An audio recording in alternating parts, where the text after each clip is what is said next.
อ่าสบายดีทุกคนวันนี้ก็มีเรื่องตลกจะมาบอกสุฟังเนาะ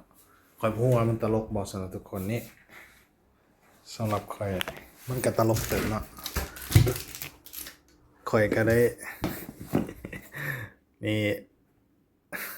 เกือบ Nike Air จอแดนเนาะจะเบิ่งสีมันนะสีครีมออกบัวๆหน่อยหนึ่งเนาะหรือว่าชมพูหน่อยหนึ่งนี่ เรื่องมีว่าเนาะคอยได้เอฟเกือบคู่นี้ในไลฟ์สดเนาะเป็นเกือบมือสองหรอกตอนนี้แต่ว่าสภาพก็โอเคเลยเนาะในราคา99,000กีบเนาะบาทนี้อันนี้จะเป็นห้องเฮ็ดเวียกคอยเนาะ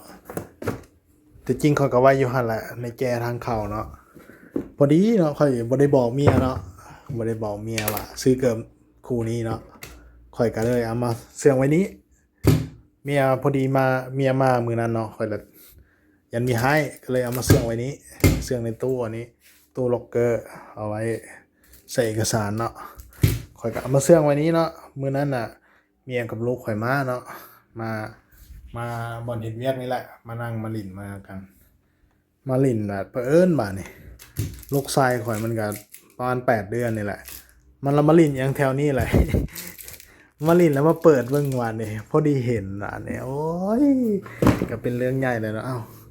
เกือบนี่เอ้าเกือบไผเนี่ยวะข่อยก็ว่าจักบาปจักหยังวะ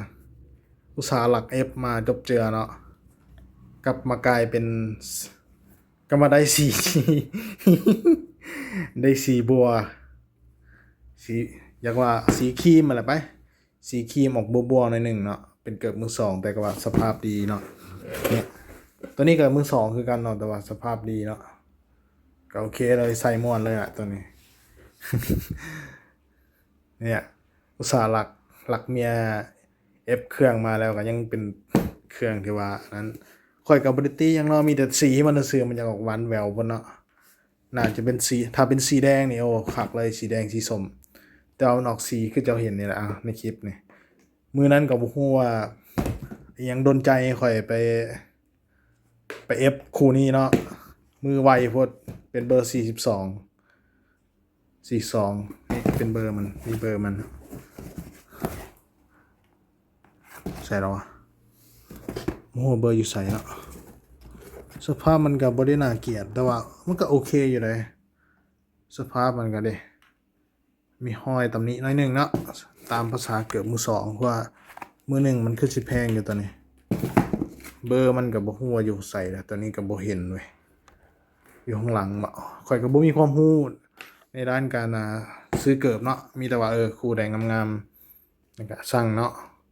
มื้อหน้าค่อยน่าจะตาผาดบ่รู้ว่าจังไดไปเอฟเห็นสีมันฟ้าวเอฟอย่างไวเลย แต่ก็ได้มาสภาพคือเห็นเลยเนาะ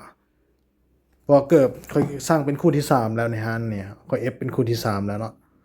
เนี่ยคู่นี้เป็นคู่ที่2อีกคู่นึงอยู่ที่นั่นเนาะสภาพนี้เนาะเดี๋ยวเขาจะมาลองใส่เบิ่งเนาะว่ามันจะเป็นแบบไหนเอาก็สิเป็นประมาณนี้เนาะทุกคนเนาะใส่แล้วก็สิโอเคเลยเนาะบ่ขับบ่หยังเลยติอย่างเดียวติแต่สีเนาะนี่ก็เป็นประสบการณ์ในการสั่งเครื่องเนาะเอฟเครื่องเนาะให้เบิ่งคักๆเนาะในกล้องอาจจะเป็น C1 ตัวจริงอาจจะเป็น C1 เนาะคลิปนี้จบเพียงเท่านี้เนาะบ๊ายบายฝากกดไลค์กดติดตามเด้อ